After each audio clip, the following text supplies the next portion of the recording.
దిల్ రాజును ఆయన ఆఫీస్కు తీసుకెళ్లిన ఐటీ అధికారులు. టాలీవుడ్ ప్రముఖ నిర్మాత, తెలంగాణ ఎఫ్డీసీ చైర్మన్ దిల్ రాజు ఇంట్లో 4వ రోజు ఐటీ దాడులు కొనసాగుతున్నాయి. ఆయన నివాసంలో పలు కీలక పత్రాలను ఐటీ అధికారులు స్వాధీనం చేసుకున్నట్లు సమాచారం. సోదాల అనంతరం దిల్ రాజును అధికారులు సాగర్ సొసైటీలోని ఆయన నిర్మాణ సంస్థ శ్రీ వెంకటేశ్వర క్రియేషన్స్ ఎస్వీసీ కార్యాలయానికి తమ వెంట తీసుకెళ్లారు.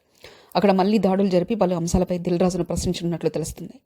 పన్ను ఎగవేత, ఆర్థిక లావాదేవీలపై ఈ దాడులు జరుగుతున్నాయనే అనుమానాలు వ్యక్తమవుతున్నాయి.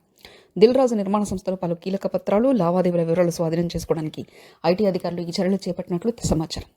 ఈ దాడుల కారణంగా టాలీవుడ్లో పెద్ద సంచలనం రేగింది. గతంలో కూడా పలు నిర్మాతలు, ప్రముఖులపై ఐటీ దాడులు జరిగాయి. అయితే దిల్ రాజుపై 4 రోజులుగా కొనసాగుతున్న ఈ దాడులు అతని నిర్మాణ సంస్థ పనితీరుపై అనేక ప్రశ్నలు లేవనెత్తుతున్నాయి. ఐటీ అధికారులు త్వరలోనే పూర్తి వివరాలు వెల్లడించే అవకాశం ఉంది.